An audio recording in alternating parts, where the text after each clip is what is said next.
Hola, Hola, ¿cómo oh, están? Mil disculpas, pero vamos a empezar un poco a dar la bienvenida a quienes se van incorporando. Yo soy Francisco Urrutia y voy a estar hola, moderando pues. esta instancia entre Matías Galán y Juan Pablo Seguel. Partir dándole las gracias a Melitón Bustinza, porque va a estar haciendo de intérprete de señas en esta conferencia. Es de la Fundación Sordos de Chile y agradecer, Melitón, por estar apoyándonos en esta instancia.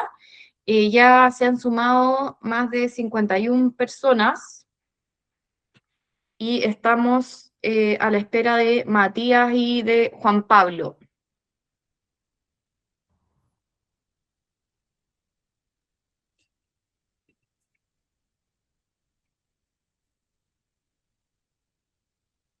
Como es normal en estas instancias, vamos a esperar algunos minutos a que se conecten todos y todas y vamos a dar inicio a esta conferencia que tendrá una duración de más o menos una hora, en la que vamos a hacer tres bloques temáticos y vamos a ir conversando de los temas que abarca esta sesión de comprensión de la esquizofrenia. Así que muy bienvenido, Matías Galán de Corfapes. Estamos esperando a Juan Pablo y estamos dando unos primeros minutos para hacer una introducción y luego dar inicio a esta conferencia sobre esquizofrenia, abrir la conversación, Hola, tratamiento, recuperación y vida en comunidad. Ahí está Juan Pablo, muy bienvenido. ¿qué tal? No sé Hola, buenas qué, noches. ¿Qué opinan de dar unos 2 minutitos más? Ahí también le estábamos dando la bienvenida y el agradecimiento a Melitón Bustinza por estar haciendo el apoyo con el lenguaje de señas en esta conferencia. Él es de Fundación de Sordos de Chile y nos va a estar acompañando en esta sesión. Hola, Omar. Ahí hay gente también mandando mensajes al chat y saludando, así que muchas gracias a todos y todas los que ya se están sumando. Ya somos 69 asistentes a esta conferencia. Bueno, comentarles, aprovechar, vamos a hacer tres ejes temáticos que vamos a ir conversando. La idea es que se dé una conversación bien eh, dentro de lo técnico, que obviamente es la temática, que sea bien cercana a la audiencia, que pueda acercar esta temática, ya sea a psicólogos, psiquiatras, pero también a familiares, amigos, con personas con diagnóstico de esquizofrenia. Ahí también comentarles, yo soy Francisco Urrutia, voy a estar moderando esta instancia, así como puede que muchos de ustedes no seamos expertos en la temática o en psicopatía o en psiquiatría. Puede que hayan errores técnicos o de manejo de lenguaje. Yo creo que estamos todos aprendiendo. Así que muchas gracias también por esa comprensión y por favor, Juan Pablo, Matías, si es que hay algo que quieran corregir, siéntanse totalmente eh, con la libertad de hacerlo. Y también comentarle a la audiencia que instancias para preguntas las vamos a ir recibiendo a través del chat. También llegaron consultas a través de redes sociales. No vamos a abrir abiertamente la palabra porque sabemos que son varios asistentes, pero sí queremos dar continuidad a que puedan haber consultas, abrir ese espacio, las vamos a recibir todas, las vamos a recopilar, vamos a tratar de aunarlas para resolver esas consultas, para responderlas en una instancia posterior y también para elegir próximas temáticas para otras conferencias que se puedan ir dando eh, desde estas organizaciones. Así que ya me parece que es un tiempo prudente para dar inicio a esta sesión. Les damos la bienvenida a todas y a todos. Vamos a tener dos expositores que son a quienes invitamos. También comentar que ya tenemos más de 79, 80 personas en la audiencia. Tuvimos más de 200 inscritos, que nos parece muy importante. Hay gente que está fuera de Chile también conectada. Y voy a partir presentando a los dos expositores, a los dos interlocutores de esta instancia.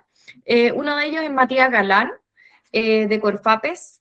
Matías Galán Will es psicólogo y director ejecutivo de Corfapes. Ha trabajado en distintos dispositivos públicos de salud mental vinculados a psicosis y esquizofrenia, incluyendo el programa de intervención temprana en psicosis del Instituto Psiquiátrico Dr. Horvitz. Su trabajo integra enfoques clínicos de recuperación y salud mental comunitaria, promoviendo procesos de recuperación, inclusión social y autonomía en personas con esquizofrenia y otras psicosis. Y actualmente participa también en espacios de reflexión y desarrollo del enfoque recovery dentro de la red pública de salud mental. Es un poco haciendo resumen de la experiencia y participación de Matías en este ámbito. ¿Y por qué no hablar de Corfapes y cuál es su rol? Corfapes es la Corporación de Familiares y Amigos de Personas con Esquizofrenia.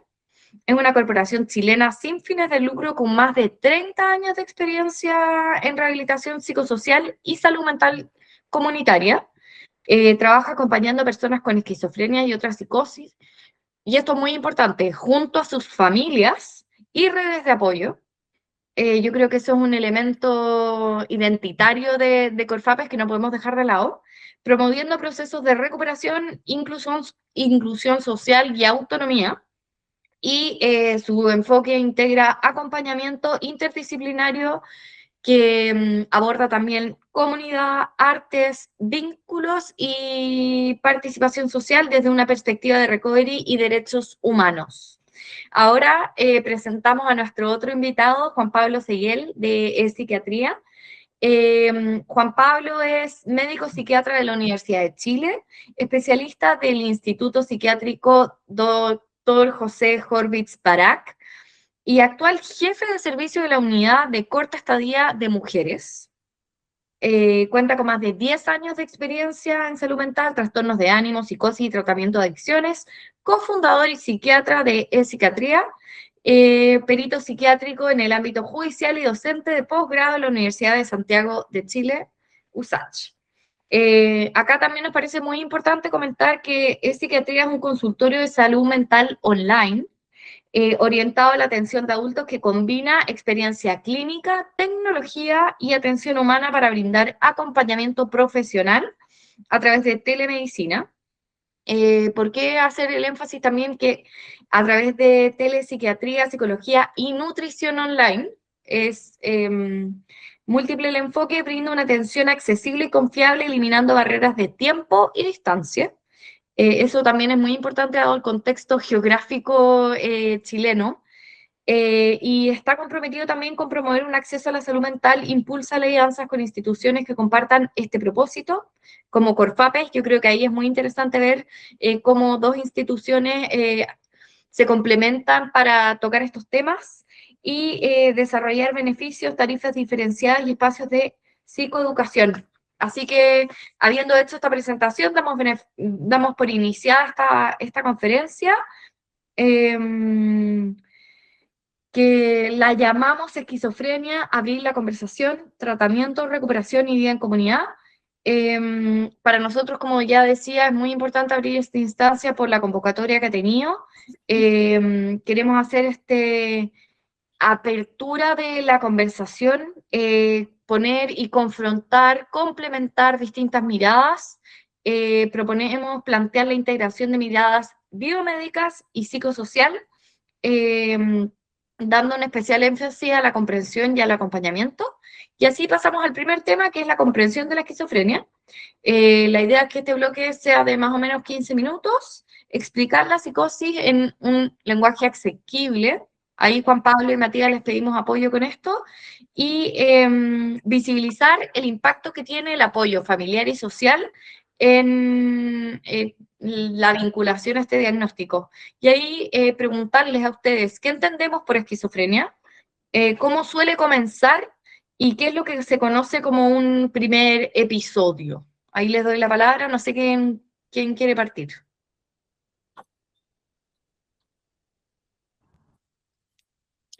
Dale, ¿Qué Juan tal? Pablo. Buenas. Bueno, saludar quizás primero. Sí, ¿qué tal? Estoy muy contento, la verdad. Hola. Mucha gente conectada y vamos a tratar de que esto sea una instancia muy provechosa para todos, para nosotros también.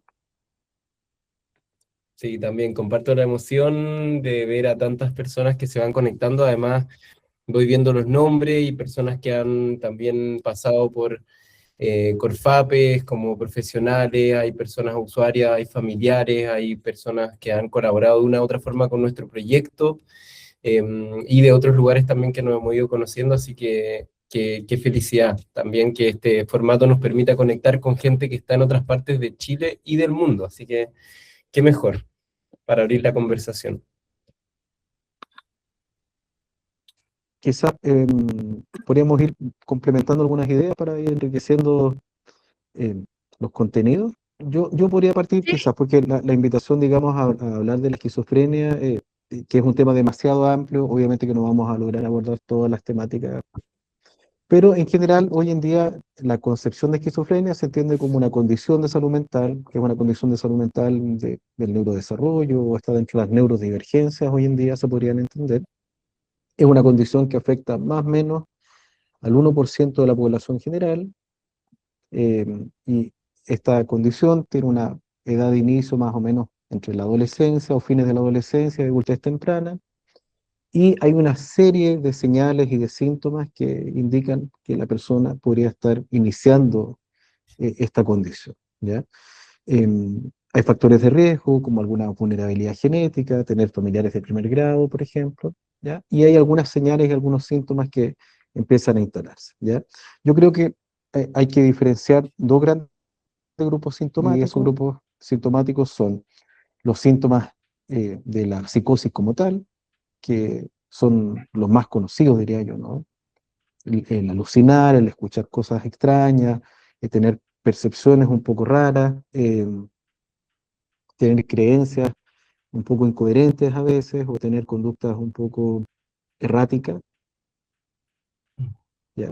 Pero a la vez el individuo va sufriendo una serie de cambios a nivel de su carácter, de su personalidad, se va ensimismando, se va aislando un poco de las actividades sociales, viene una etapa en donde el rendimiento en general disminuye mucho, vienen también algunos cambios como eh, un aislamiento de los grupos sociales en general, y desde ahí se empieza a instalar lo que uno llama como riesgos de psicosis, o estos grupos que son personas de alto riesgo, por así decirlo. ¿Mm? Eh, Eso podría decir, es una condición que se entiende como una condición crónica, quizás esa palabra es un poco fuerte, pero podríamos entenderla así, pero más bien como una condición que requiere un acompañamiento de por vida, ¿ya? Y requiere un acompañamiento especializado, transdisciplinario, idealmente con muchos actores alrededor de la persona que padece esta condición, siempre con la familia como apoyo, ¿cierto? Y con los sistemas de salud brindando una contención y las herramientas farmacológicas o psicoterapéuticas para que la persona pueda salir de la crisis de psicosis y pueda recuperarse de la mejor forma posible. yo creo que ahí es importante, Matías, si es que puedes complementar con qué es lo que se conoce como un primer episodio y qué aspectos suelen generar mayor confusión o preocupación en las familias, de acuerdo a lo que comentaba Juan Pablo. Sí, pensaba también haciendo el contrapunto, ¿no? Porque la esquizofrenia, la psicosis y los trastornos de salud mental han ido variando en su definición a lo largo de los años, y ese es un desafío que han tenido ahí la disciplina de la psiquiatría y otras que están vinculadas a la salud mental, de ir pensando estas cosas y van cambiando. Por ejemplo, ahora se habla de los trastornos en el espectro de la esquizofrenia y otras psicosis. En otros momentos se pensaba en tipos de esquizofrenia, en otros momentos se hablaba de locura, y bueno, la historia ha sido larga. Nosotros en Colfape no hablamos de condición, nos resistimos un poco a pensarlo así porque también hay algunos elementos de la esquizofrenia que no se han podido aclarar en términos biológicos del todo, como en otras condiciones neurológicas, por ejemplo. Hablamos de trastorno de salud mental, es un trastorno, sí, comparto ahí con Juan Pablo, que es de complejidad por el sufrimiento que genera, también por el estigma y por otras características que están asociadas o han estado asociadas a la esquizofrenia.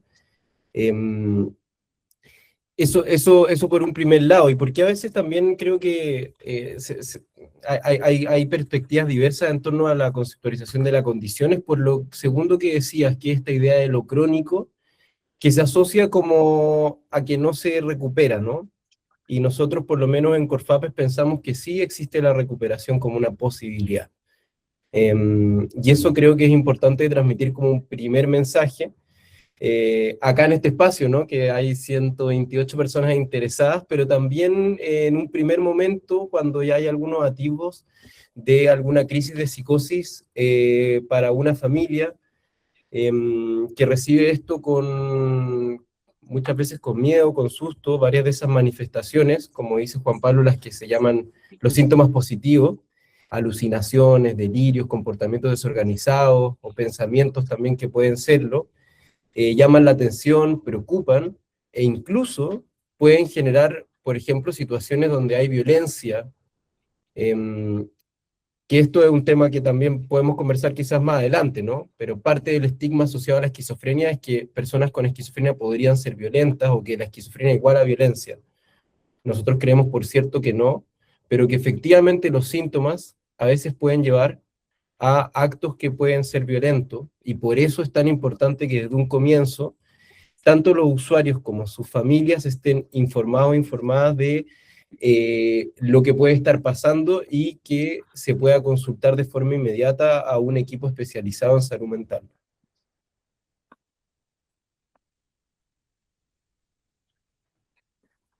Creo que ahí es muy importante lo que menciona Matías, que hay ciertos mitos relevantes importantes de aclarar, sobre todo me imagino que en esta primera etapa, en la parte del diagnóstico, y hay dos mitos ahí que Matías estaba tratando de descartar de alguna forma, que es el tema de que las personas con psicosis fueran per se, o que este diagnóstico estuviera vinculado a la violencia per se, y que no tuviera una recuperación. Juan Pablo, si es que tienes algo que complementar en ese aspecto. Sí, en términos de recuperación, yo estoy de acuerdo. La esquizofrenia tiene distintas formas de abordaje y distintas em, temáticas que pueden ser recuperables. Estoy súper de acuerdo con él. Desde el trabajo de prevención en grupos que son de alto riesgo, prevención de consumo de drogas, identificar por las personas que tienen vulnerabilidad genética, realizar intervenciones comunitarias o psicosociales o incluso psicológicas para tratar de frenar un poco este riesgo del primer brote, por así decirlo. Y después intervenciones en cada etapa, ¿cierto? En las etapas más difíciles de la esquizofrenia, en donde hay muchos brotes psicóticos, o qué sé yo, y a veces las personas necesitan contención farmacológica, acompañamiento. Pero, o sea, yo en el fondo lo que quiero coincidir es que la recuperación sí es viable, pero los abordajes son distintos en cada etapa, ¿no? O sea, es distinto atender o acompañar a una persona joven que está iniciando este camino a una persona que ya lleva muchos años con la enfermedad o ha tenido muchas necesidades de hospitalizaciones y requiere otro tipo de enfoque. ¿Sí? Yo creo, Sí, y ahí, no, Matías, Panchi, quizás complementar en relación a, porque estamos hablando también de los primeros episodios, y creo que es tan relevante hablarlo porque sabemos que la prevención de que se complejicen los primeros episodios, los primeros signos que aparezcan de psicosis, van a determinar también el pronóstico de la persona. Y eso no solo tiene que ver con que hay, por ejemplo, incluso cierta neurotoxicidad en las crisis de psicosis para las personas. Se ha estudiado eso, o sea, una crisis de psicosis en un joven genera un impacto neurológico y una desregulación en varios aspectos químicos, sino que también genera una crisis social para la persona, dentro de una crisis que puede ser una crisis vital en su historia, por ejemplo, de escolaridad, en sus relaciones dentro de la familia o con su grupo.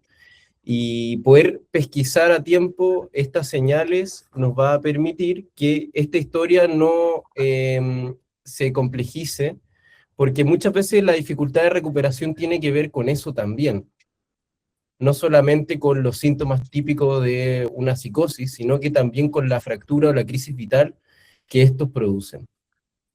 Oigan, Por eso ahí es tan importante esta instancia también, ojo, porque las personas que están acá están por algo, ¿cierto? Son familiares, están interesadas, son profesionales o estudiantes que están, entonces, de algún modo siendo aliados a que podamos pesquisar a tiempo esto y así permitir que la recuperación sea efectiva. Mientras antes, mejor. sí, ahí, bueno, complementar que qué alegría ver que ya somos 126 personas conectadas. Eso nos da cuenta de lo relevante que es abordar esta temática.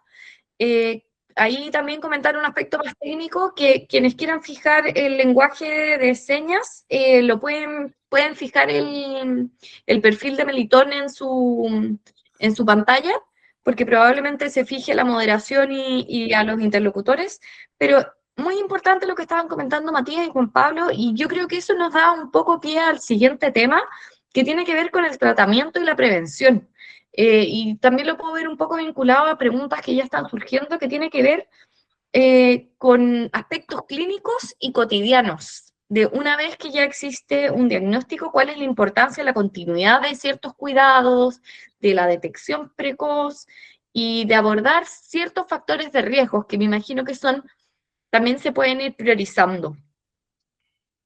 Y ahí creo que Matías y Juan Pablo ambos estaban abordando algo muy interesante, que es qué intervenciones pueden ser o consideran ustedes como realmente efectivas en una primera etapa, y por qué es tan importante, que ya lo estaban vislumbrando de alguna forma, el tratamiento precoz. Sí. Mira, yo creo que a ver, si uno hace como una visión global del asunto, el tema de detención precoz es la posibilidad de tener recuperaciones más prontas, ¿m? O recuperaciones lo más cercano posible a etapas previas del primer brote, ¿no? O sea, es muy distinto atender a una persona que inicia el cuadro y dentro de las primeras semanas tener un abordaje más o menos integral y un acompañamiento eh, fuerte, digamos, en términos psicosociales, familiares, psicoeducación, farmacológico, etcétera. Eh, Tener la garantía del GES abierta, por ejemplo, y poder brindarle las herramientas necesarias para poder aliviarse, versus personas que pasan años con síntomas, años recluidos en casa, aislados, sin mayor comunicación, y llegan después a instituciones como donde yo trabajo, por ejemplo, con brotes psicóticos de muy alta gravedad y que son de muy difícil abordaje a la vez, ¿no? Como decía Matías, lo que se sabe es que tener un episodio psicótico también genera toxicidad a nivel neuronal, y eso puede generar un impacto a nivel cognitivo de la persona, ¿no?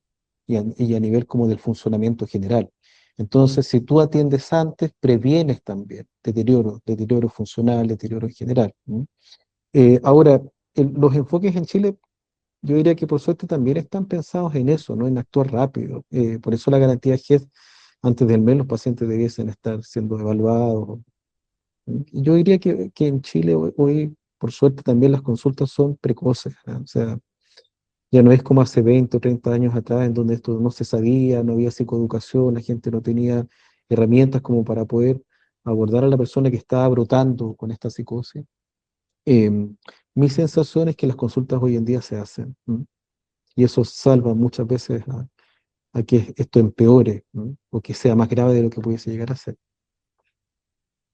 Sí, pienso igual, insistiendo en el punto de lo temprano, es que hay una brecha que no tiene que ver con los servicios, sino que tiene que ver con la cultura, porque también al menos a nosotros nos ha tocado ver muchas experiencias de muchos casos donde el tema es tabú dentro de las familias.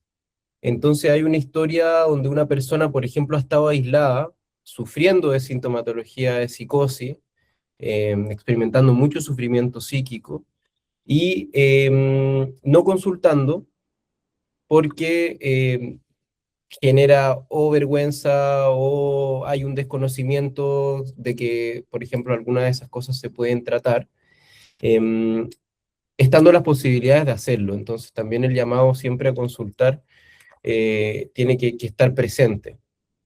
Y no solo por los dispositivos de salud, ojo, también por las instituciones escolares, los espacios comunitarios, por ejemplo, los vecinos pueden ser muy buenos aliados también para reconocer a una persona que está en alguna situación de psicosis. Y bueno, no hacerse los locos con eso. Ahí los guío un poco o los interrumpo un poco, repitiendo un poco, ¿qué intervenciones creen que son importantes en esa detección precoz y que sean realmente efectivas o que ustedes consideren realmente efectivas? Y en ese sentido, creo que algo muy importante, sobre todo en esta instancia, qué rol cumplen las familias y el entorno social como redes de apoyo en esas instancias. Bueno, quizás te voy a pasar la palabra con respecto a algo que es lo primero que uno debiera hacer ante esto, es mandar al psiquiatra, ¿cierto? Así que vamos a mandar a Juan Pablo para eso y después yo voy a comentar sobre Sí, algunos para las familias. claro, yo creo que cuando ya se instala la consulta, ¿no? Hay una duda en la familia, porque generalmente las personas, alguien los trae a la consulta, ¿no? Em, las intervenciones, más allá de la psicoeducación o más allá de poder contener y calmar a la familia, porque esto generalmente no es una buena noticia, o es una noticia más bien difícil de dar, como para darle otro enfoque. Em, Generalmente nosotros lo que hacemos es iniciar terapia farmacológica, ¿no? Hay guías clínicas, ¿cierto?, que nos orientan a cómo podemos abordar los primeros episodios de psicosis, ¿ya? Se conversa con la persona afectada, se conversa con la familia, se plantea un plan de tratamiento. Y ese plan de tratamiento generalmente es con psicofármaco, ¿ya? Y esa psicofarmacoterapia puede tener algún impacto tanto en la sintomatología positiva o en la psicosis como tal, pero a la vez va generando algunas molestias que es súper importante que la persona sepa, ¿ya? O sea, nosotros entregamos un esquema farmacológico que sabemos que va a ayudar a cuidar a la persona, va a disminuir su angustia, va a disminuir su productividad psicótica, pero a la vez podría ir generando algunas molestias, ¿no? Y esto lo menciono ¿por qué? Porque el abandono de la farmacoterapia en psicosis es principalmente por efectos adversos de la medicación, ¿ya? Y si la persona que va a ser atendida no sabe de eso, va a abandonar la terapia. Y eso es así. Y el porcentaje de abandono de fármacos es muy alto. Entonces, hoy en día lo que se intenta es llegar a acuerdos con la persona, ofrecer esquemas farmacológicos lo más sanos posible, con la menor cantidad de efectos adversos dentro de las posibilidades, e iniciar una, una hoja de ruta con el paciente, ¿no? Vamos a tratar estos síntomas, vas a iniciar esta medicación por este nivel de angustia, este antipsicótico te va a ayudar a dormir mejor y a la vez te va a calmar las voces o la sensación de extrañeza que estás viviendo, ¿no? Eso para partir. Ahora, obviamente que esto requiere monitoreo, ¿no? O sea, nosotros partimos con un esquema farmacológico y las personas deben ser evaluadas con cierta frecuencia, semanalmente, al inicio, Pablo, hasta, preguntarte, sí. desde la ignorancia, ¿existe algún caso en el que sea recomendable no transparentar a la persona que está padeciendo el brote psicótico Claro, o que se le está diagnosticando? lo que pasa ¿Hay es que, alguna mira, recomendación? Matías algo mencionó y me parece que está súper bien lo que él dijo, ¿ah? Porque la verdad es que la psicosis es un síndrome. O sea, nosotros recibimos pacientes que están iniciando una psicosis, pero el origen de la psicosis, la etiología, la enfermedad como tal, requiere un tiempo para ser diagnosticada. Entonces, lo que nosotros tratamos son episodios psicóticos. A veces esos episodios psicóticos son por esquizofrenia, muchas veces no. A veces son por enfermedades del ánimo, a veces son por trastorno bipolar, a veces son por consumo de drogas, que nosotros lamentablemente en el hospital vemos mucho. A veces esas psicosis son producto de alguna enfermedad médica, una encefalitis, qué sé yo. Entonces, nosotros tratamos la psicosis y después de un tiempo hacemos la confirmación del diagnóstico como tal. ¿Ya? Los manuales dicen que uno tiene que esperar y tiene que esperar un tiempo prudente, 6 meses incluso, para poder decir esto es una esquizofrenia. ¿Mm? Entonces, claro, quizás ahí ese matiz que era importante mencionar. Súper importante. Sí, Y ahí creo que también otro tema que surge mucho y que son consultas que también queríamos abordar, el tema de la adherencia, está muy vinculado a los efectos secundarios que tendría la farmacología. Em, Me imagino que eso también es complejo en dar continuidad al tratamiento, y en ese aspecto me imagino que las familias y el entorno social también juegan un rol clave. sí, por eso creo que desde el momento de la sospecha hasta luego el diagnóstico y en general las indicaciones de tratamiento, tiene que haber un acuerdo universal entre los equipos tratantes, que es equipo. Para estos diagnósticos tiene que ser un equipo, no solamente un profesional, las familias y las amistades, el entorno cercano y particular y especialmente la persona que va a ser usuaria, en que se va a hacer un trabajo en una dirección y que va a ser la dirección de la recuperación. Eso va a asegurar la adherencia. Entonces, tan importante, especialmente que la persona que está sufriendo de los síntomas de psicosis, que comprenda en parte con lo que pueda, lo que está pasando y lo que se puede hacer. Nosotros pensamos en la esperanza, que es un concepto de recovery, es un modelo de trabajo que nos inspira mucho en Corfapes, porque creemos que es un valor que debe compartirse por todas estas partes, porque si no creemos que la cosa puede mejorar, es muy difícil que así sea, porque acá jugamos con complejidades incluso inexplicables a veces del sufrimiento humano, y en la psicosis hay algo que se vuelve muy difícil, que a veces es la comunicación. Un consejo para las familias que les toca un rol muy difícil, especialmente cuando hay una crisis de psicosis y cuando son las primeras, es el poder entender que la persona que está sufriendo una crisis de psicosis, un hijo o hija, está bajo sufrimiento, que los actos, las palabras que puede decir, muchas veces responden a ese sufrimiento y no necesariamente a su intención. Muchas veces son también causadas por los mismos síntomas, por ejemplo, algunas voces, o por estados de confusión, o por angustia o sufrimiento fuerte. Entonces está el desafío para las familias de poder tratar de comprender con cariño, con amor a sus familiares, y también la necesidad del entorno de las familias de apoyarles en esos momentos. Nosotros vemos un montón también el sufrimiento que tienen las familias a propósito de los cuidados que hay que hacer, especialmente al comienzo, y muchas veces los procesos cuando también hay crisis.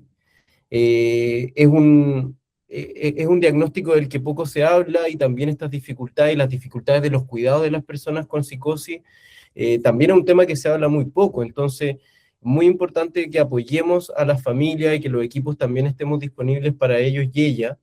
La psicoeducación, se ha hablado por ahí un poquito, es la idea de que a propósito de los conocimientos de los que tenemos los profesionales, podamos dar algunas sugerencias para comprender el diagnóstico, para comprender los tratamientos, y que la familia sienta que tengan herramientas para enfrentar las cosas que van a ir pasando. Efectivamente, por ejemplo, Juan Pablo mencionaba sobre los efectos secundarios. Eso está estudiado y muchos de ellos ocurren así como al pie de la letra, y hay que prepararse, ¿cierto? O sea, por ejemplo, si va a haber aumento de peso, que es algo que preocupa mucho, especialmente a los jóvenes, bueno, también entonces habrá que ir pensando desde ya un acompañamiento o con otros profesionales o con un cambio en el estilo de vida de las personas, para que también no se sufran de estos cambios en el cuerpo que vayan a perjudicar la adherencia al tratamiento. El apoyo psicológico también es súper importante, porque estos medicamentos tienen efecto, obviamente, en el funcionamiento del psiquismo. Entonces, importante, por ejemplo, es poder mantener las relaciones sociales con amistades, con otras personas, actividades que no aíslen más a la persona y que no empeoren la situación que ha sido generada desde ya por los síntomas que se están viviendo. Creemos que es Ahí, súper importante, Francisca, hablar de esto también, porque en la medida que la gente escucha esquizofrenia o psicosis, todos se asustan, ¿cierto? Y empieza entonces como una tragedia, y no tendría por qué ser así. Hay muchas enfermedades o diagnósticos complejos que tienen tratamiento, y este es uno de ellos. ahí creo que es importante abordar también, pasamos un poco al tercer tema que queremos abordar en esta sesión, que tiene que ver con la recuperación y una vida con sentido. Así lo tratamos de englobar. Y en este apartado queremos conversar sobre el rol de la rehabilitación, la distinción entre la rehabilitación o recuperación y la curación, la importancia de rutinas, de vínculos, de tener una comunidad. Y por eso para esta instancia también es tan importante el poder dar conocimiento, educar, conversar, abrir un espacio de reflexión.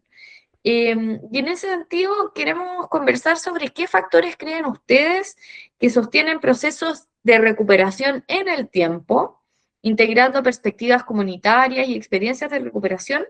Y ahí primero entendiendo qué entendemos por recuperación, si es que implica necesariamente la curación, como les comentaba recién, y, y cómo se construye una vida con síntomas o cerca de una persona con síntomas.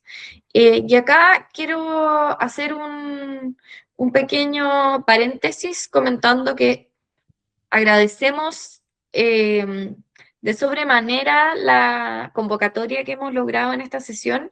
Hay comentarles que estamos revisando todos sus comentarios, todas sus preguntas por el chat, que vamos a tratar de, como dije en el inicio, eh, hacer ir complementando distintas preguntas que puedan parecerse para poder responder la mayor cantidad de ellas, y si no lo logramos en esta hora de sesión, vamos a darle seguimiento a ellas y también vamos a pensar en próximas instancias en las que podamos abrir estos espacios de discusión. Pero ahí, Juan Pablo y Matías, retomando lo que les decía recién en esta tercera etapa de conversación, hablemos un poco de recuperación, de curación, y cómo es posible o no llevar a cabo o desenvolverse en una vida que podamos decir que hace sentido desde este diagnóstico. Sí, a mí me gustaría quizás partir, Matías, mira, porque tengo un enfoque, digamos, que podría ser útil como de explicar y creo que es sencillo también para poder entenderlo. Cuando vienen los episodios psicóticos en donde la persona se desconecta de la realidad, ¿cierto? Pierde el juicio, depende un poco de la literatura, hay muchas formas de describirlo, y vienen esta tormenta de ideas un poco extrañas, alucinaciones y mucho sufrimiento psíquico, y mucha angustia. Hay eh, intervenciones que, según mi experiencia, y también obviamente lo que aparece en las guías clínicas o en la literatura, alivia a la persona. Y eso es así. Las personas que han sido, o los familiares que han sido testigos de un sufrimiento psíquico de una persona que está con un brote psicótico, sabe que hay un pre y post tratamiento. O sea, en medio de la crisis los síntomas son intensos, viene un caos interno muy potente, y las intervenciones sí funcionan en términos como de recuperación. Quiero decir por qué. Recuperación de la sintomatología psicótica, ¿no? O sea, que es sacar a la persona de la psicosis y volverla a un estado previo. Eso por una parte. Cada vez que la persona tenga un episodio psicótico, tiene la posibilidad y el derecho, creo yo, de ser atendido correctamente, adecuadamente, y que los equipos de salud mental y la psiquiatría incluso pueda sostener el proceso de psicosis que está viviendo, ¿ya? Acompañar, aliviar, dar una correcta farmacoterapia y que la persona salga lo más indemne posible de este periodo crítico, ¿ya? Hay personas que tienen un par de episodios psicóticos en la vida, hay personas que lamentablemente su enfermedad se va haciendo resistente con el tiempo, tienen muchos episodios psicóticos y cada vez que estén en un periodo agudo necesitan acompañamiento y nosotros debemos ser capaces de brindar un tratamiento adecuado, ¿ya? Eso por una parte. Viene todo el otro lado de la esquizofrenia, por así decirlo, que tiene que ver con la sintomatología negativa. Y aquí yo quiero sincerarme, porque la psiquiatría como disciplina no ha sido capaz de poder resolver el tema de los síntomas negativos, ¿ya? ¿Por qué? Porque nuestras herramientas, que es la farmacoterapia principalmente, tiene un impacto marginal o mínimo en los síntomas negativos, ¿ya? No hay mucha medicación eh, que esté probada que sirva para sacar a las personas o del aislamiento o del ensimismamiento o de la falta de voluntad o las faltas de motivación, ¿ya? Entonces yo Eso te iba creo a que preguntar, ¿cuáles son esos negativos en particular, si es que podemos Sí, yo nombrarlo. creo, claro, fíjate que como yo estoy tratando de ejemplificar esto en distintas etapas, quizás el Matías podría hablar un poquito más de eso, porque los síntomas negativos aparecen o se hacen mucho más evidentes cuando el paciente está fuera del episodio psicótico. ¿Entiendes o no? Cuando están en medio del episodio psicótico, los síntomas negativos están como un poquito más solapados, que quizás pudiese ser ese el concepto, pero cuando tú sacas a la persona de la psicosis, los síntomas negativos aparecen, ¿ya? Y se hacen preponderantes, y se hacen medios persistentes también, ¿ya? Y ahí viene todo lo que es rehabilitación, terapia ocupacional, y quizás ahí Matías nos podría aportar un poco más. Sí, pueden aumentar incluso con algunos medicamentos, ¿no? Claro, claro, claro, claro. Eso es así.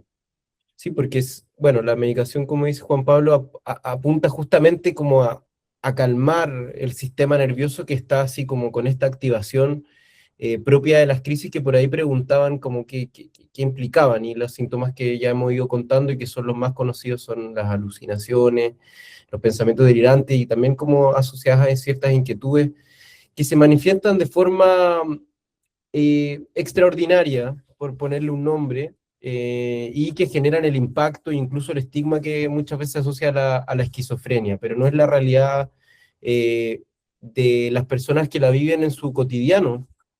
Sin embargo, se carga con esa idea, ¿no? Como de que la persona con esquizofrenia está siempre escuchando voces o paranoide, y la verdad, desde las formas de trabajo que hemos tenido nosotros en Corfape y cómo íbamos comprendiendo el asunto, es de que hay tantas personas, o sea, hay tantas formas de la esquizofrenia como personas que tienen este diagnóstico. Es un espectro amplísimo, al igual que cualquier diagnóstico, y que el diagnóstico es un nombre que se le pone también a una realidad que vive una persona.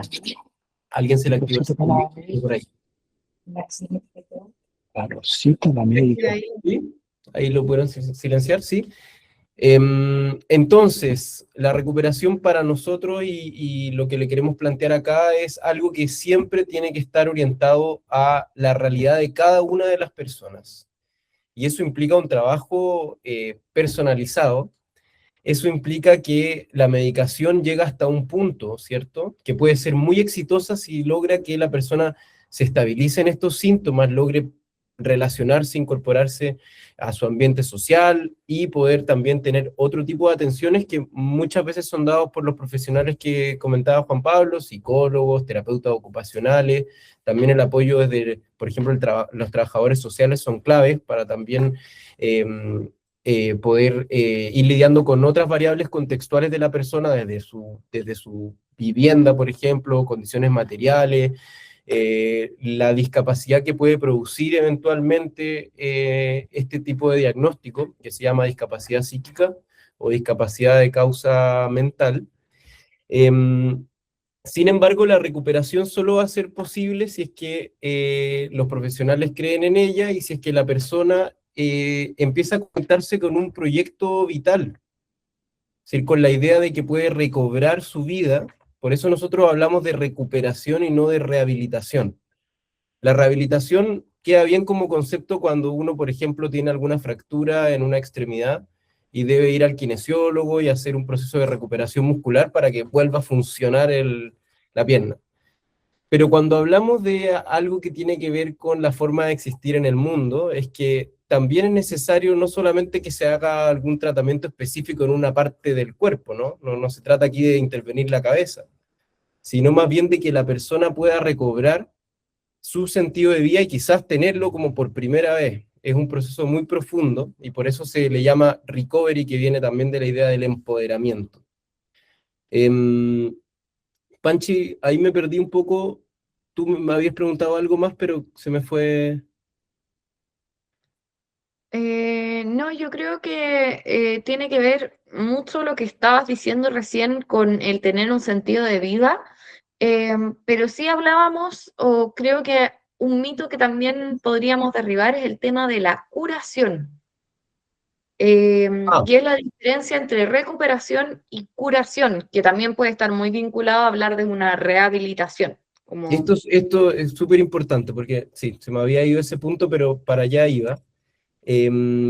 Porque para la esquizofrenia, por ejemplo, donde definimos que están estos síntomas, Por ejemplo, las alucinaciones auditivas, escuchar voces es un síntoma bastante frecuente. Hay personas que no dejan de escucharlas. Hay personas que escuchan voces y que no tienen esquizofrenia. Hay personas que pasan piola, ¿no? Como que no lo dicen o no se habla mucho del escuchar voces.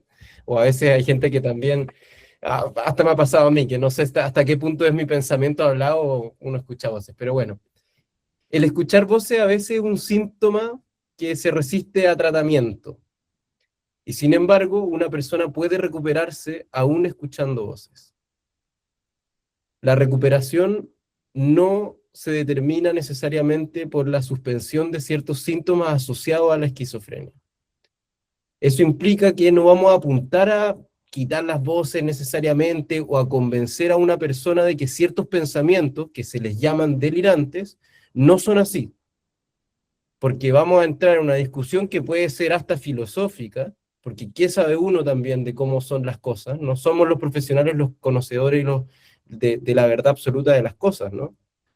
Sino más bien tenemos que acompañar para que voces, pensamientos u otra sintomatología le permita a la persona desarrollarse en los proyectos que pueda tener. Y si tenemos el compromiso nosotros como profesionales de salud mental, las familias y también los mismos usuarios de recordar que son sujetos de derecho y que tienen derecho a hacer una vida que sea plena, a hacer una vida donde tengan acceso a todas las cosas que puede tener cualquier persona más allá de cualquier diagnóstico.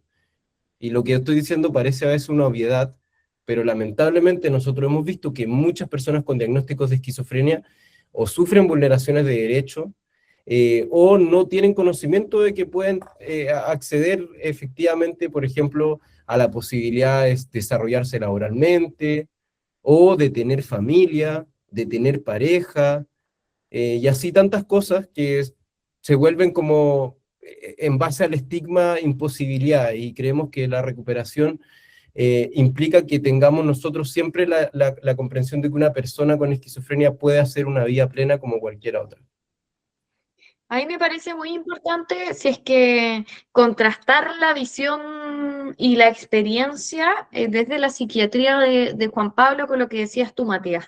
Sí, yo estoy de acuerdo con varios puntos que tocó el Matías. Creo que quizás una forma también de entenderlo, a mí por lo menos se me hace fácil comprenderlo de esta mirada, tiene que ver con el sufrimiento gatillado por los síntomas psicóticos, ¿ya? Porque es verdad lo que dice Mati, hay personas que llevan años con la condición, bueno, perdón por el concepto, pero eh, y tienen fenómenos alucinatorios, y eso es cierto, y tienen fenómenos alucinatorios, pero lo viven con una pasividad, con cierta indiferencia, están medios habituados a lo que uno podría entender como sus alucinaciones, y hacen su vida y no le dan mayor vuelta a tener este tipo de síntomas, ¿no? O algunas ideas un poco particulares y conviven con ellas y no pasa nada, digamos, o sea, no están agobiados ni están angustiados por padecer el síntoma, ¿no? Que es muy distinto a lo que yo estoy más familiarizado, ¿no? Que son los episodios más agudos, estas crisis que son más vitales de la psicosis, ¿no? En donde las personas, hay un síntoma típico de la psicosis aguda, que es la angustia psicótica, que es un momento crítico para la persona y hay mucho sufrimiento de por medio, ¿no? Entonces, para ir cerrando un poco el concepto, o sea, si la productividad psicótica, si ese síntoma positivo genera angustia en la persona, nosotros estamos llamados a atenderlo y a sacarlo de ese tiempo de angustia, ¿no? Si pasan los años y la persona convive con sus síntomas psicóticos con mayor naturalidad, yo creo que eh, es parte, digamos, un poco de la experiencia humana, la experiencia de ese sujeto es con un fenómeno alucinatorio, y la verdad es que muchas veces llegan a la consulta, te hablan de un montón de cosas las personas, te cuentan de su día a día, y si tú le preguntas si escuchas voces, te dicen sí, pero ya estoy acostumbrado. No, ya no me pasa nada, doctor, ¿no? ¿Me entiendes o no? O sea, tiene que ver un poquito entre cómo convive el síntoma con el padecimiento. Quizás como anécdota nomás, que siempre recuerdo un caso de una persona que acompañaba en psicoterapia y también en el proceso fue amigando con sus voces y en algún momento me dijo que sus voces le ayudaban a entender sus estados emocionales. Entonces, si tenía voces que estaban más enojado o enrabiado, se da cuenta que algo le pasaba y que estaba enojado, y así podíamos pensar, por ejemplo, en la relación que tenía con su mamá, que ahí había algunos temas que generaban enojo, y así. Entonces también de repente una nueva mirada a la sintomatología, ¿no? Que es el nombre que le ponemos, pero también, como dices tú, una experiencia humana real. No es que se imaginen las voces, se escuchan las voces, también pueden articularse o armarse dentro de la narrativa y el relato identitario de una persona. Y es completamente válido, de hecho pueden buscar también. Hay organizaciones de personas escuchadoras de voces. En Chile entiendo que no hay, pero hay en otras partes del mundo. Hay una charla TED de una chica que también es escuchadora de voces y es profesional de salud mental, y cuenta también cómo desde sus propias voces empieza también a comprenderse mejor. Se le puede dar otra mirada. Muchas gracias ahí a ambos. Tengo ganas de pasar a algunas preguntas. Nos van quedando 9 minutos de conferencia. Agradecer por la interacción y el nivel de preguntas que hemos ido recibiendo. Qué ganas de tener 10 horas para revisar cada una e ir conversándolas. Vamos a ir priorizando. Y creo que hay una pregunta por la cual podríamos partir. Ojalá que las respuestas sean breves para que podamos abordar la mayor cantidad posible. Pero Juan Pablo, quizás partir contigo porque esta pregunta tiene más vínculo a la psiquiatría. ¿Es normal que los psiquiatras no trabajen con la familia del paciente en recuperación? Claro, o sea, normal creo que no, habitual lamentablemente a veces puede ser, o sea, que Puede ocurre, suceder. ¿cierto? Claro, puede ser que ocurra. Si hay familia presente, si hay una red de apoyo, nosotros tenemos que trabajar con la red de apoyo, ¿cierto? Realizar entrevistas familiares, intervenciones, psicoeducación, todos estos conceptos que hoy en día ayudan a que la familia pueda comprender y también anticiparse. A eso es importante, anticiparse a la posibilidad de que haya una descompensación en curso, ¿no? Ayudar con la toma de fármacos, pero claro, no es normal que no se trabaje. Hay que trabajar, o sea, es parte de... Ya, y en ese sentido, quizás dando un poco vuelta el tema, ¿cómo se maneja ese equilibrio entre la confidencialidad, la autonomía y cierta prevención de riesgos con el paciente? Por ejemplo, cuando no existen muchos espacios de conversación clínica sin el paciente presente. Mira, igual está buena la pregunta, ¿eh? Yo te voy a hablar de mi experiencia. Mi experiencia es que las entrevistas familiares tienen que ser con el paciente al lado, ¿ya? Porque son, bueno, yo veo adultos, yo no veo adolescentes, no veo niños, quizás ese es el seco que tengo, pero si una persona adulta que padece un trastorno psicótico o está en estudio por una psicosis, quiere saber, o sea, o hay que más bien, perdón, hablar con la familia, la persona tiene que estar presente, ¿no? Y no hay que triangular información con el familiar, o sea, en el fondo hay que explicar, hay que ser claros, también esperanzadores, marcar la hoja Ya, de ruta, que eso es algo, perdón, que yo que repito mucho, y esa hoja de ruta la persona, el afectado debe conocerla, y a la vez debe estar de acuerdo, que ese es el otro punto. eso creo que es algo clave. ¿Qué pasa si la familia identifica que pueden estar habiendo brotes psicóticos, que están en una situación compleja, pero el paciente, la persona, porque no es paciente si es que no ha querido consultar, no quiere ser tratado? ¿Qué pasa? ¿Cómo recomiendan ahí a la familia abordar el tema? Matías, me imagino que igual puede haber pasado gente que ha llegado a... Yo sé que la gente que trabaja con Corfapes ya forma parte de un proceso y un tratamiento, pero que quizás puede que al principio esté menos dispuesta a formar parte de un tratamiento. Ahí quizás, Juan Pablo, si es que puedes responder tú la primera parte y después vamos, lo trasladamos a una experiencia más de psicoterapia. Claro, yo creo que lo más adecuado sería hablar como de las intervenciones ambulatorias en personas que padecen trastornos psicóticos, porque el mundo hospitalario o intrahospitalario más bien esto es completamente distinto, ¿no? Porque muchas veces las personas se internan en instituciones psiquiátricas en cortas estadías en forma no voluntaria. ¿cierto? Y eso tiene una regulación, ahí está la Seremi detrás, eso es otro tema, ¿no? Eh, y las internaciones no voluntarias se ejecutan cuando hay riesgo para la vida de la persona, ¿no? O riesgo para terceros, pero yo diría que es más bien el riesgo personal, ¿no?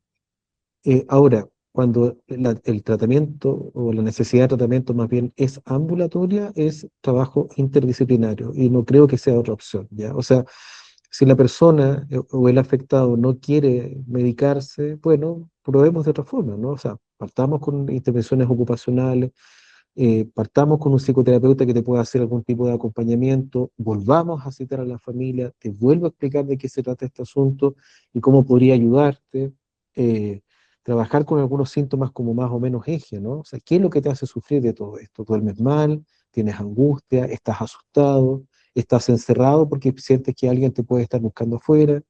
Hablemos de esto. Quizás esta medicación podría ayudarte a que eso se atenúe, se apague un poco. ¿Mm? Claro, y creo que eso Claro, también debe es ser difícil, importante para lograr una convivencia un poco más llevadera en el claro, espacio y el contexto y el entorno social para las claro. familias que muchas veces se deben ver abrumadas también. Como en toda intervención de salud mental, tú necesitas vincularte primero y desde ahí trabajar. Entonces, porque si no hay vínculo, no hay confianza y no se establece la relación necesaria como para poder proponer un tratamiento. Hay que hacer un Oye, match primero. y ahí pasando también a la experiencia desde lo terapéutico y desde las intervenciones en lo cotidiano, Matías, ¿cómo recomendarías tú a un familiar o a un amigo de alguien con esquizofrenia cuidarlos de situaciones y lugares que puedan potenciar estos brotes? No sé, puede ser en algunos casos el exceso, o no sé, las redes sociales, por dar un ejemplo de una consulta que salió del público. ¿Cómo proteger en el entorno?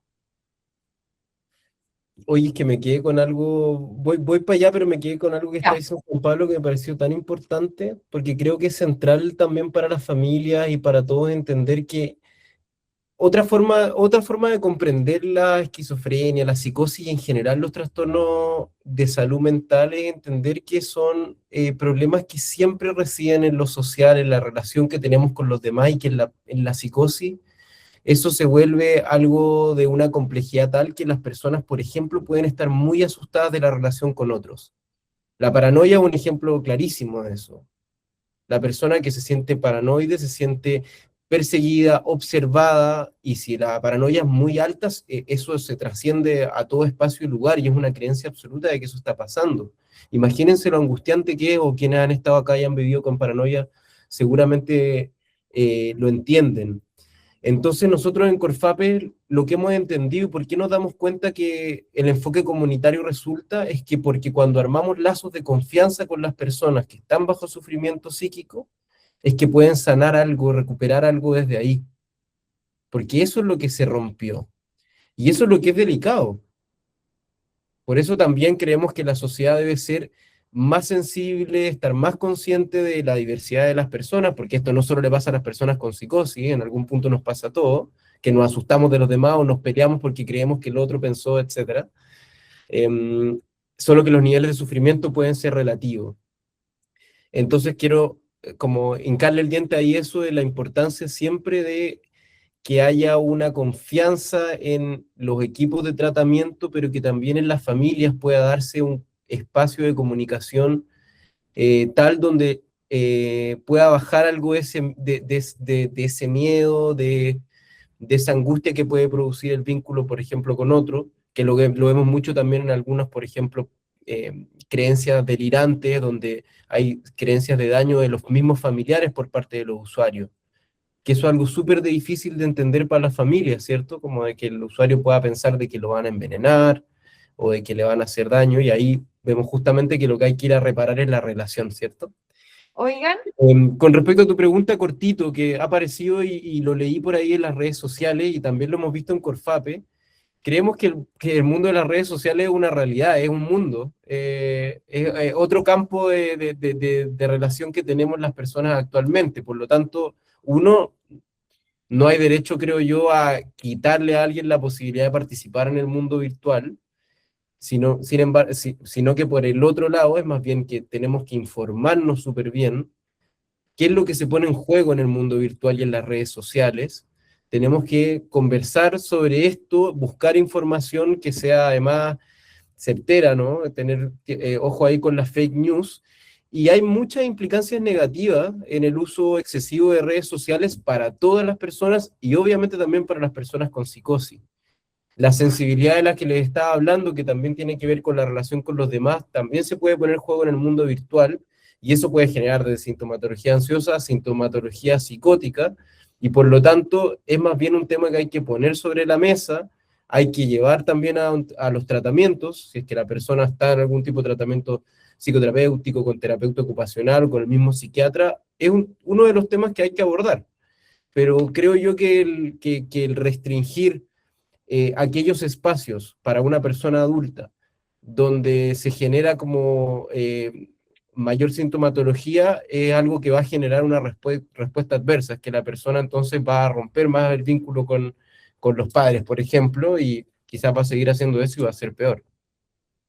Oigan, y ahí para ir cerrando, para no romper más los vínculos, como dice Matías, ¿qué recomendación le podemos dar a una persona que tiene algún familiar o algún cercano que pueda estar, que necesite consultar, que necesite ir a un psiquiatra, que necesite revisar la sintomatología que pudiera estar teniendo y que le esté siendo difícil de convencer o de generar ese puente?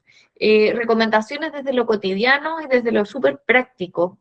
Como para ir cerrando, les pido a los dos si es que podemos dar esa recomendación a personas que están haciendo esa consulta desde la audiencia.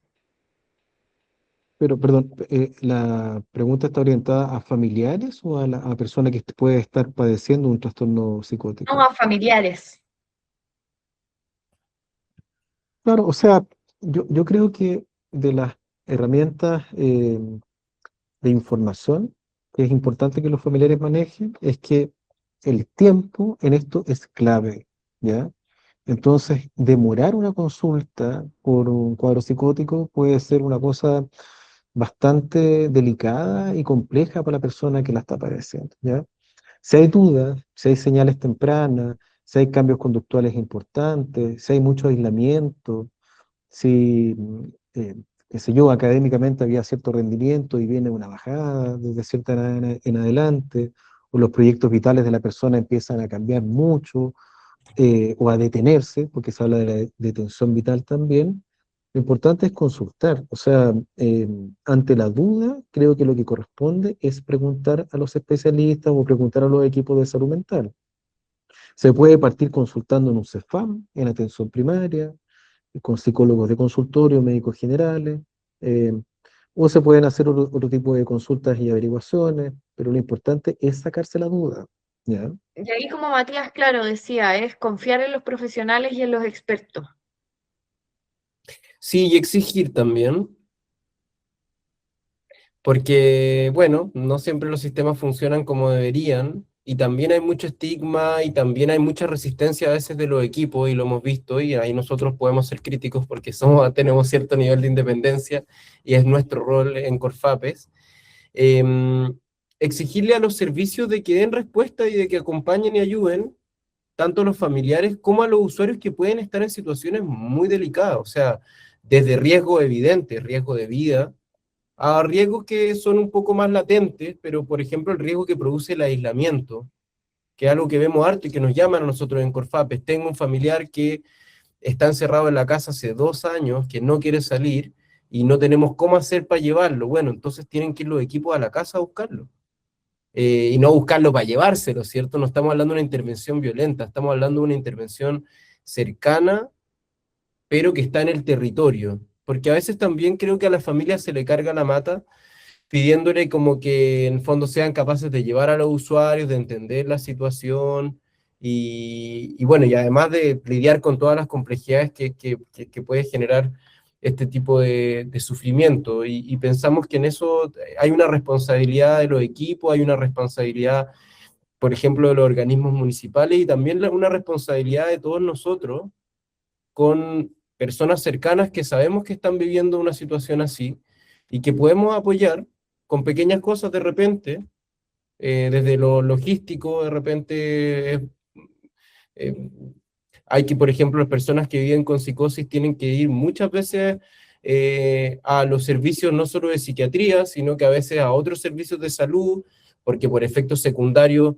se producen otros problemas, entonces se puede apoyar con traslados, se puede apoyar económicamente, se puede apoyar invitando a las personas también a los espacios sociales, no resistiéndose a la incomodidad que a veces puede implicar que, por ejemplo, una persona que es diversa genere irrupción en un asado familiar. Em, Cosas que parecen menores, pero que producen mucho sufrimiento a personas que han sido estigmatizadas o excluidas o que han sufrido eso, incluso en la adolescencia, y que quedan marcas que quedan luego instaladas, ¿no? Y que son cosas que todos y todas podemos hacer. Oigan, bueno, primero darle el espacio también a Juan Pablo para que pueda hacer un breve cierre mientras Matías comparte pantalla y un QR para que puedan hacerse socios también de Corfape, para que nos sigan haciendo, puedan seguir interviniendo, interactuando con nosotros, seguir mandándonos consultas. Esto es muy significativo para nosotros, la convocatoria que logramos, la conversación que pudimos tener. De verdad agradecemos mucho la participación de toda la audiencia y queremos seguir hablando de esquizofrenia, seguir conociendo distintas realidades y también dar un espacio de conversación en el que podamos abrir un poco más el conocimiento, experiencias y entender que son realidades de lo cotidiano. Así que de verdad, muchísimas gracias a todas y a todos.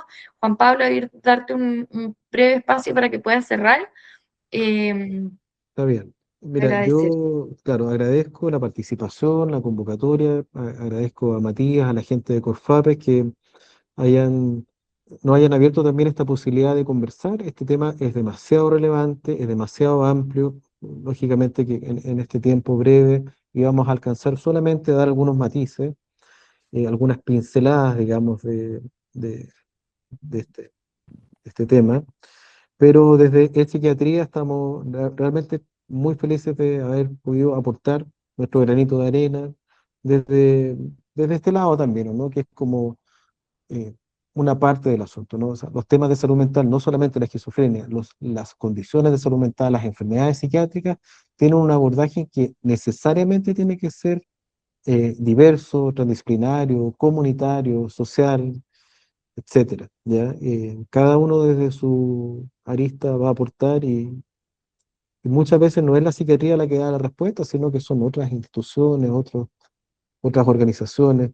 A veces nosotros los psiquiatras solamente somos un sostén o un apoyo en un aspecto del asunto, pero no en todo el asunto. Así que, bueno, muy contento. Oye, bueno, Muchas Juan gracias, Juan Pablo, Pablo. sí, agradecerte a ti, bueno, a todas las personas asistentes, creo que estamos clarísimos de que esta instancia es una instancia a repetir, el nombre también nos permite hacerlo, es abrir la conversación, este es una primera instancia. Yo creo que de varias, porque acá hay dos voces que suenan, en este caso la mía, algo puedo contar de Corfape o de mi experiencia en el trabajo como psicólogo, también la tuya, Juan Pablo, como psiquiatra, pero es muy importante que en estos espacios puedan participar también las voces de expertos por experiencia, que son personas que lo han vivido en carne propia, y también de expertos por acompañamiento, que son familiares, y así con otras organizaciones. O sea, creo que se abre ahí la conversación y espero que le podamos dar continuidad. Y bueno, no deja de impactarnos, ¿no? Como el alcance que ha tenido, y creemos que eso también es una esperanza, que las personas puedan ir recuperándose y la inclusión sea efectiva. Les comparto acá nuestro logo, nuestras redes y un QR que les va a llevar a nuestra página para hacerse socios.